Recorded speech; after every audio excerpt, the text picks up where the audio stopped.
I am coming this week with a new topic, of course, and we're going to talk about hypertension.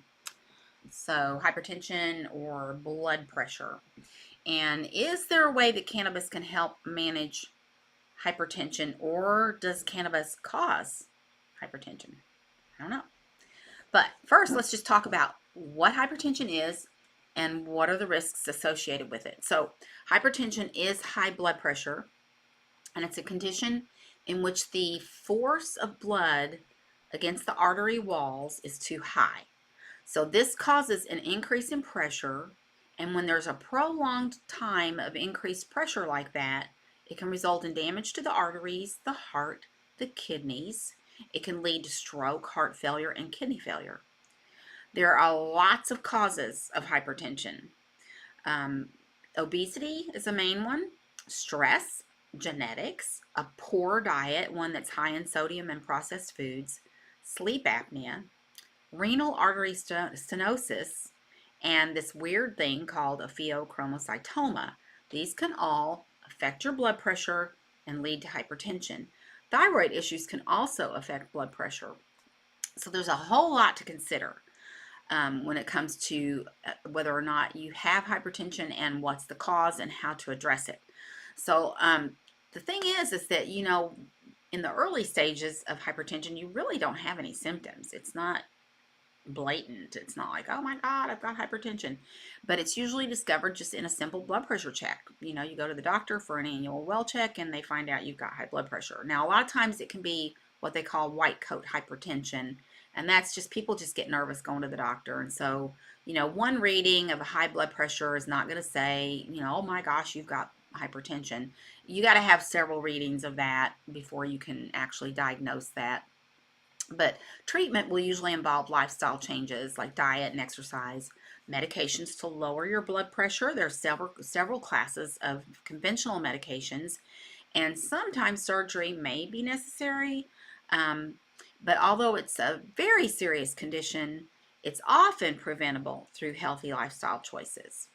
So I had a little scare this last week, and I woke up Wednesday morning and I did not feel well. I was just off, and I've had hormone issues throughout the years. So, hormones, you can feel foggy headed and, you know, just not clear in your head and everything. I was like, what is wrong with me? I just do not feel good. My head was all woozy feeling and everything. So I went to work and I had the nurse check my blood pressure, and it was shockingly high. I mean, shockingly high. In fact, if I had other risk factors, I probably would have gone to the emergency room.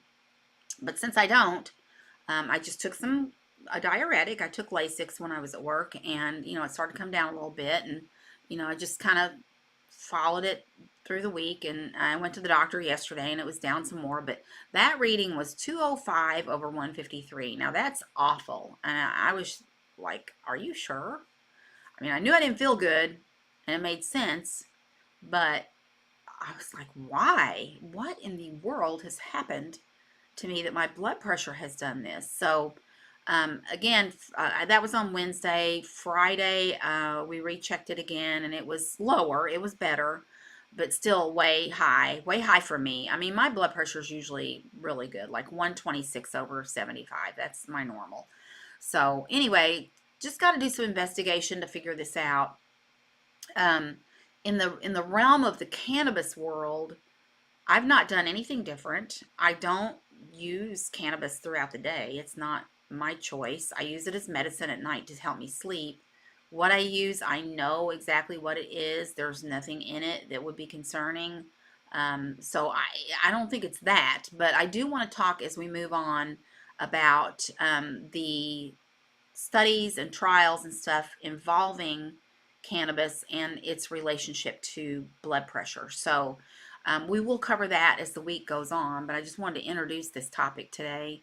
And let me know if you've got blood pressure issues and what you do for that. So when I went to the doctor, I'll share this, I don't care. I went to the doctor with a very long list of labs that I wanted done because I wanted to look at everything. I wanted to look at the thyroid, cortisol, vascular issues, inflammation, just, I don't know, there was probably 12 or 14 labs on that list. I can't remember now, but I know she took like 10 tubes of blood. I thought I was going to pass out because of all the blood she took. Anyway, but we're investigating that. I'm going to go ahead and just do like a little continuous blood pressure monitor thing for a few days just to see what's going on, if there's any irregularities there in heart rate. So, you know, it's a heart rate monitor is what it is, not blood pressure, but I do have some palpitations. That's been an ongoing thing for years. So, but anyway, this will kind of rule that out. And then this same test that's going to do the heart rate thing also can check you for sleep apnea. Now, the person who has sleep apnea is usually somebody that's overweight. They've got a really large, thick neck. They've got a large tongue. And so when you lay down at night, you lay down and everything relaxes and sort of collapses down on your esophagus. And so it shuts off your air supply. So your brain says, wait a minute, we're not breathing here. And so you snore to wake yourself up, and you turn over, and you know the process starts all over again. But that's sleep apnea. So when you go through periods of time where you might have some oxygen deprivation, that can lead to hypertension. So we're gonna check that too. So I'm being judicious here, and you know, making sure that there's nothing serious going on. My mom had hypertension. My brothers had several heart attacks. So it's just something to be, you know, conscientious of, and figure it all out. So anyway, that's my story this week. We'll find out. You all have a great rest of your Tuesday, and make some comments, man. Talk to me in my videos, okay? Let me know you're there. I don't know you're there if you don't say something. So I'd appreciate it. All right. Thanks. Bye-bye.